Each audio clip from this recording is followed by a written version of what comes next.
The ACC preseason media poll is out, and to nobody's surprise, Syracuse, of course, got the short end of the stick. Let's talk about it.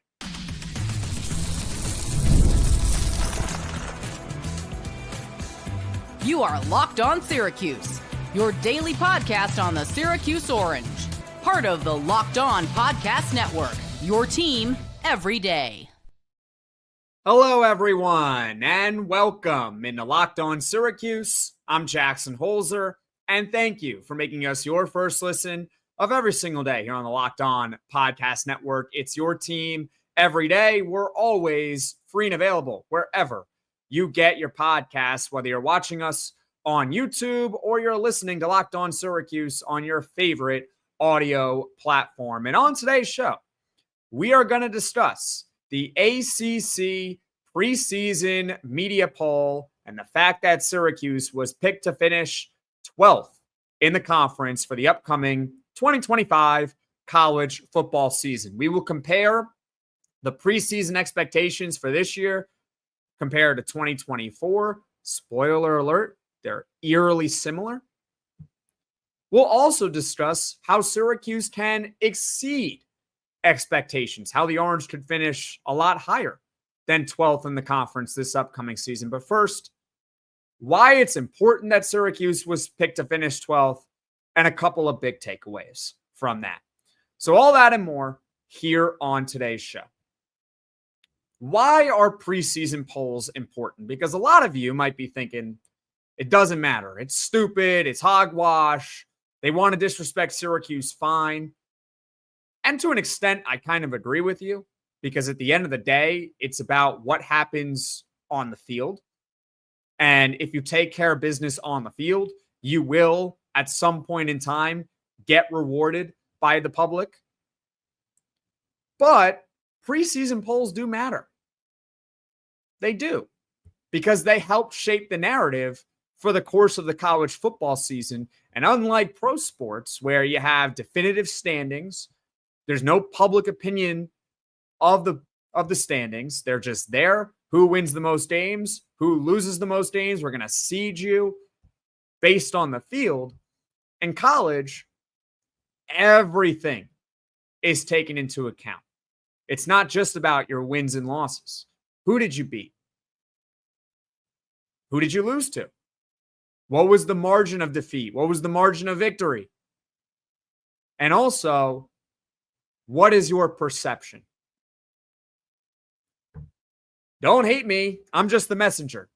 I promise you, perception matters a lot. I mean, why do you think 9-3 Alabama got strong consideration over the college football playoff and people wanted Alabama in over SMU last year? Perception. You might think Alabama was better than SMU, and that's fine, but the point is that even preseason expectations do matter, and they help shape the narrative of what's to come for any collegiate season out there. So they should be taken relatively seriously. Now, my main takeaway from this poll, and actually before we really get to the poll, I actually want to show it to you if you're watching this over on YouTube. So there it is on the screen. Clemson, by far, picked to finish first in the conference. Over 3,000 points, 167 first place votes. And for context, if you're listening to this, the next closest team in first place votes, again, Clemson at 167, was Miami with 7 first place votes.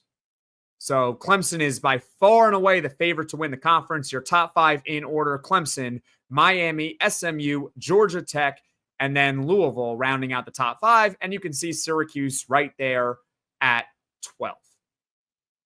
Now, this really shouldn't come to many of your surprises.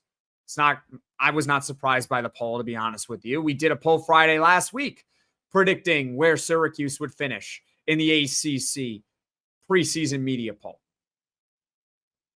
Myself and many of you voted that Syracuse would be in the middle of the pack. They would not be top 5. They would not be bottom 5. They would be somewhere in the middle. It just so happens to be that Syracuse is picked to finish last in the middle tier. So they're not bottom five, they're not top five, they're in the middle tier, but they're the lowest team in the middle tier, according to people's opinion. But if we're being honest, the gap between, once you get to, let me put the poll up again for you all, the gap between 7 and where Syracuse is at 12, so that's Florida State at 7, Syracuse at 12, it's really not that big. And let me tell you why. First of all, Virginia Tech got a first place vote. That's just blatant bias. That's blatant homerism. That's not being objective. That is more than likely a Virginia Tech reporter or insider or some Virginia Tech fan voting for their favorite team to finish first in the ACC. And that's why Virginia Tech is picked to finish ahead of Syracuse this upcoming season. But, I mean, we could sit here and debate who should be 11 and who should be 12. Point being is that it's very close, and you can easily argue that Syracuse is better than Virginia Tech. But they got a first-place vote from some random Virginia Tech fan. More power to that person, but probably should never be given a vote again. And you also got Florida State. That was the team at 7. They got 4 first-place votes. You take away their 4 first-place votes that they definitely do not deserve, and the gap between Syracuse and even a team like Florida State at 7 is very insignificant. I mean, come on. Does Florida State really deserve 4 first-place votes? If Florida State deserves 4 first-place votes, then so does Syracuse. I understand that Syracuse's quarterback may be unproven. I get it. But we know Florida State's quarterback is proven. It's just not proven in a good way. Thomas Castellanos, really? 4 people actually picked Florida State to finish first. I think that is hilarious.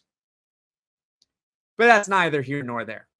And those 4 people probably shouldn't be voting either. I understand disagreements happen in sports. There's probably about 5 or 6 teams that you can make a case in the ACC right now at this very moment to win the conference. Florida State is not one of them. Embarrassing that they got 4 first-place votes. But why does Syracuse ultimately get the short end of the stick here? Is it about the talent or is it about the schedule? And to me, I think it's more about the schedule than it is about the talent. Yeah, there are some concerns. I mean, questioning Syracuse's quarterback play is certainly valid if you're an outsider. Even I, a big Syracuse fan and a Syracuse alum, maybe just like yourself, and kind of scratching my head thinking, we sure? We sure? Because neither Steve Angeli nor Ricky Collins have a ton of experience. So that's a valid concern. I get it. But ultimately, I think pound for pound, Syracuse definitely has higher than the 12th best talent in the ACC. I mean, after all, Spencer McLaughlin over at Locked On College Football had Syracuse as the 7th most talented team in the ACC. And you know what I said to him? Hey, I'll take it. Actually, I kind of agree. 7th is about where they are in terms of talent, but then you have to factor in the schedule for Syracuse. They're playing 5 of the top 6 projected teams in the ACC this upcoming season. The lone outlier team, I guess, is Louisville. They will not be playing them this upcoming season. So, what to make of this? Well, we'll really talk about it in the next segment as far as how Syracuse can exceed the expectations. But again, I am someone that believes that preseason expectations that are placed on teams do matter because they do help shape the perception of how a team's season is going to go. If you recall last year, Syracuse did not have high expectations in the ACC media poll. We'll talk about that in the 3rd segment of this show. And guess what? It took them all the way until the very end of the season, beating the Miami Hurricanes to finally be ranked. They matter. But coming up, we'll discuss how Syracuse can exceed expectations this upcoming season. That's coming up next on Locked On Syracuse. When I'm on top of my hydration, I notice everything works better. My energy, my mood, my focus, even my skin. But getting enough fluids every day isn't always easy. That's why I've been loving Drip Drop. Drip Drop is doctor developed and scientifically proven for fast hydration. It uses the perfect balance of sodium, electrolytes, and glucose to help your body absorb fluids quickly, delivering 3 times the electrolytes and half the sugar of a leading sports drink. Right now, Drip Drop is offering Locked On listeners 20% off your first order. Just head to dripdrop.com and use promo code LOCKEDONCollege. That's dripdrop.com, promo code LOCKEDONCollege for 20% off. Stock up now before the heat hits hard. This is Locked On Syracuse. I'm Jackson Holzer, and the Syracuse football team has been picked to finish 12th in the ACC this upcoming season. And we're discussing all that and more on today's show. And we're going to discuss right now how Syracuse can exceed those expectations. But before we do so, thank you for making it to this point of the podcast. I hope that means you enjoy Locked On Syracuse. And if so, if you can just do me a favor, hit that like button, hit that subscribe button. It helps Locked On Syracuse grow to reach all Syracuse Orange fans. And of course, shout out to all those and thank you to all those who like and subscribe to Locked On Syracuse each and every day. You all are truly the best. So how can Syracuse finish above 12th in the ACC for 2025? First answer, it's kind of obvious. Get the quarterback right. What do you think? Comment in the comment section below. If Syracuse gets even average quarterback play, where do you think they'll finish in the ACC? If Syracuse gets above average quarterback play, where do you think they'll finish? And if somehow Ricky Collins or Steve Angeli have a Kyle McCord type season, where do you think they're going to finish in the conference? Look, I'm a reasonable person for the most part. I'd like to think of myself that way. At times, I can maybe get a little bit emotional. After all, I am a fan. Fan is short for fanatic. Because I want my team to win. And you want Syracuse probably to win as well, since you're tuning in to Locked On Syracuse, right? You're a Syracuse fan, just like myself. I understand that Steve Angeli and Ricky Collins, that's the battle for Syracuse's number one quarterback. They're probably not going to be Kyle McCord. That's okay. And before you sit here and say, Jackson, you're being too negative about those guys, look, I'm open-minded. I'm open to some magic. But Kyle McCord quite literally set ACC records last year. It'd be hard for either of those guys to match the production of Kyle McCord. He led Syracuse to have the number one passing offense in the country a year ago. But if Syracuse can just get quality quarterback play, just quality quarterback play, you don't have to be all ACC perhaps, but don't be terrible. Maybe be a little bit above average. This team will be okay. And this team will be able to exceed the expectation of finishing 12th in the conference. They got quality weapons. At least I believe so. I understand they lost some guys. There's no Trevor Pena this year. He transferred to Penn State. There's no Jackson Meeks. He's in the NFL. No Oronde Gadsden. No LaQuinn Allen. What are they going to do? I think Darrell Gill is primed to have a big year. Justus Ross-Simmons has a fresh start. He's healthy. He's ready to go. He should be able to step in and be one of the leading wide receivers for Syracuse this season after having high expectations last year as a transfer from Colorado State. So you got him to throw to. You also got Jonte Cook. Jonte Cook is, let's face it, boom or bust. There's a chance he booms. He could be really good for Syracuse, and I think they're going to use him in a number of different ways, whether that's outside, inside in the slot, maybe even on special teams, perhaps. He's got a ton of speed, a ton of talent. I think he would be pretty good on special teams as well. We'll talk about him on special teams more in depth when we do a special teams preview podcast on this show. You look at the running backs for Syracuse. Yassine Willis, he does need to take a step up as a true sophomore this season. But I think he could at least be in a nice committee with Will Nixon, the Washington transfer from last year, who looked pretty good before he got hurt. Broke his foot last year, unfortunately.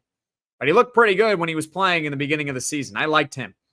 And I think the offensive line, I think it's a question mark, but it's kind of correlated with quarterback play. Maybe you feel differently, so comment in the comments section below. Feel like you're not going to get one without the other. If you get good offensive line play, you're probably going to get good quarterback play because you got the good weapons. If you get bad offensive line play, look out. Then you could be in trouble because Steve Angeli and Ricky Collins are probably running for their lives. It's going to be hard to run the football. And then having all this talent on the outside doesn't matter as much. But we also discussed last week with Jeff Nixon, offensive coordinator.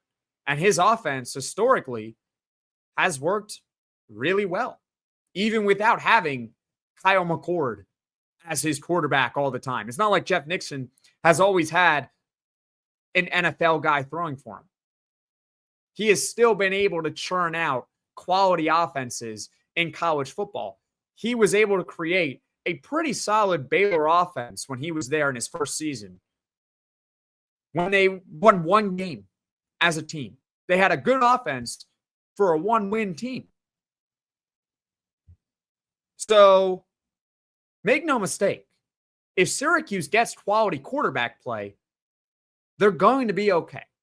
They're going to at minimum make a bowl if they have quality quarterback play, and they will likely exceed the expectations of finishing 12th in the conference. Are they going to be top 5? I'm not sure, but they'll be better than 12th if they get quality quarterback play. We can also discuss the defense. The defense, quite frankly, has got to hold its own. And we know this. Yeah, they lost some talent. They lost Marlo Wax. They don't have Justin Barron. They don't have Fadil Diggs. They don't have Elijah Clark and others. But despite having those players last season, Syracuse football was 14th in the ACC in points allowed at 29 per game. Myself and probably you are not asking for too much out of this defense to be better than what they were last season. And if they finish 14th again or worse, well, then we got to talk about the defensive coordinator in Elijah Robinson. I understand he's a fantastic recruiter. You can't finish 14th in the ACC in defense again. They got to be better on defense this upcoming season. I hope they will be.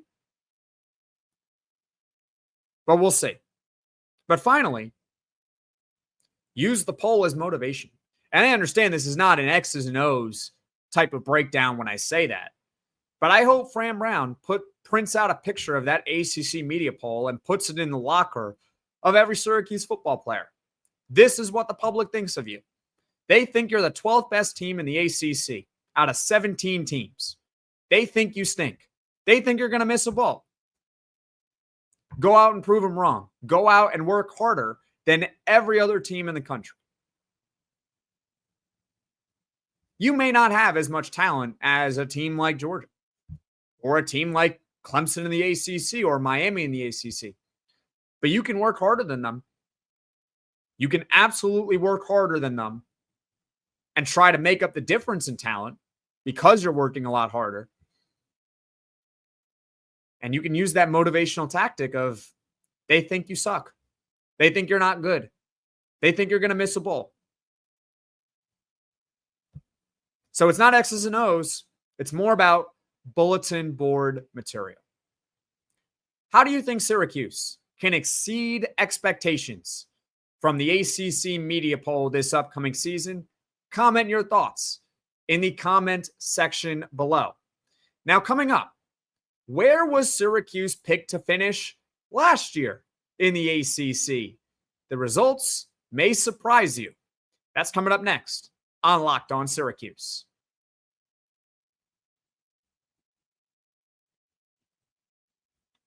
I bet some of you are probably wondering, hey, Jackson, where was Syracuse picked to finish last year in the ACC preseason media poll? You got to think it was pretty high. I mean, Syracuse went 9-3 in the regular season, 10-3 overall after they won the Holiday Bowl against Washington State. And they ended up finishing top 5 in the ACC last season, tied for 4th, actually. Well, I have the answer for you. And some of you may already know the answer as well because it's kind of floating around out there online of where Syracuse was picked last year. They were also picked to finish 12th in the ACC last season. So weirdly enough, again, it goes back to what I said at the very beginning. People just don't have any expectations really for Syracuse football. Even after seeing a good year last year, yeah, every year is different. I get it, but it's going to take a while for them to get a lot of respect in the preseason. Let's go over last year's concerns and how they're similar and different to this season, because there are some similarities and there are some differences. Number one, last year, a big concern was a new coaching staff. The big three, the head coach, Fran Brown, offensive coordinator, Jeff Nixon, defensive coordinator, Elijah Robinson, all brand new to Syracuse. So there's no continuity there. Yeah, Fran Brown obviously has the relationships and all that, but them three together in those three positions had never all worked together at the same time. Want to know how I know this? Fran Brown's first head coaching gig in college football is right now with Syracuse. Yes, they obviously had relationships, but we did not know how that trio was going to work in year one. And that was definitely a valid concern last year for Syracuse football. And it's hard to vote a team high when they have that type of concern with their coaching staff. I think people, for the most part, acknowledged it could be a good hire.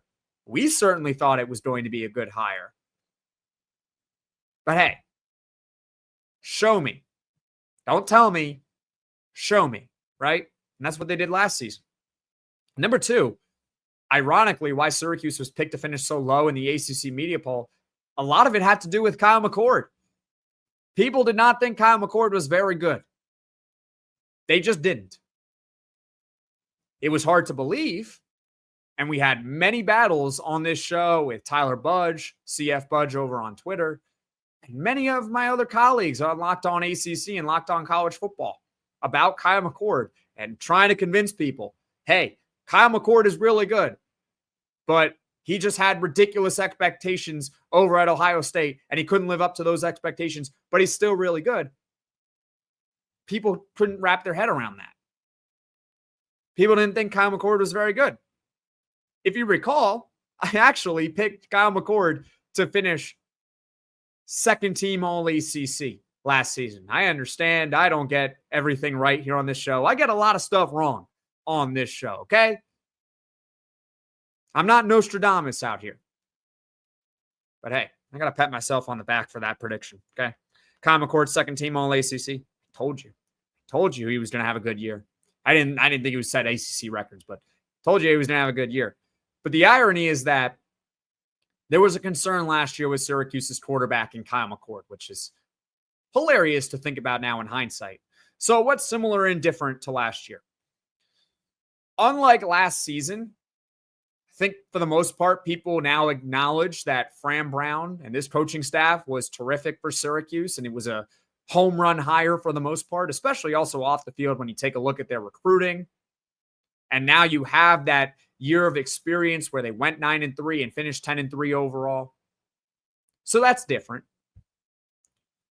What's similar is that quarterback play seems to be a concern again for Syracuse. Last year it was Kyle McCord who had experience, but people just didn't think he was very good with that experience. This year it's you have Steve Angeli and Ricky Collins. We genuinely have no clue how either is going to turn out for Syracuse this upcoming season. But I do think, for the record, they're going to get solid quarterback play. That's why I think ultimately they are going to make a bowl at minimum, and I do think they will exceed expectations of 12th in the ACC. Another difference from last year is the schedule. I think we could all see last year how, hey, if everything breaks right, Syracuse could win a lot of games because their schedule didn't look that difficult on paper, even though it actually turned out a little bit harder than you might think. They had a lot of bowl teams on that schedule. This year, the schedule is definitely tougher, at least preseason-wise, on paper. So that's another reason why they're picked to finish 12th in the ACC. But overall, I throw it over to you. Where do you think Syracuse, 1 through 17, is going to finish in the conference? Comment your thoughts in the comment section below. Now, as far as what is coming up on Locked On Syracuse here in the near future, tomorrow is Poll Friday. Which Syracuse football veteran skill player is most likely set to have a big season for the Orange? The 4 players: Will Nixon, Umari Hatcher, Justus Ross-Simmons, and Dan Villari. We'll break it all down tomorrow on Poll Friday here on Locked On Syracuse. And over the weekend, we will have, in all likelihood, a full podcast, either Saturday or Sunday, just depends on the timing. And what I want to go over in that podcast is what we were going to talk about on today's show originally before the ACC media poll came out, which is Syracuse football safe position battles. Obviously, Fran Brown, he runs a tight ship. Nobody is guaranteed anything on his roster. I understand that. That being said, the point of it is if these players perform like we think they're going to perform, this is where they're going to be slotted on the depth chart. So really, we're talking about the best players, okay? Darrell, Gill, the running back tandem, the safeties, Demetrius Samuel Jr. at corner, all that and more will be discussed over the weekend. So that's what's coming up on Locked On Syracuse in the near future. And thank you for making us your first listen today. Now for your second listen, you can check out the Locked On Portal Show with football recruiting expert Brian Smith, who's got the latest rumors and signings each and every day. Also predictions for how the college football season is going to unfold. You can be the most informed fan on everything college football wise. You could also check out Locked On College Football for what it's worth with Spencer McLaughlin. And you can also find the Portal Show on YouTube or wherever you get your podcasts. Folks, thank you all so much for watching. Thank you all so much for listening. If you like this podcast, be sure to hit that like button. If you really enjoy the podcast, be sure to hit subscribe. Tell all your friends about Locked On Syracuse. I will see you all again soon.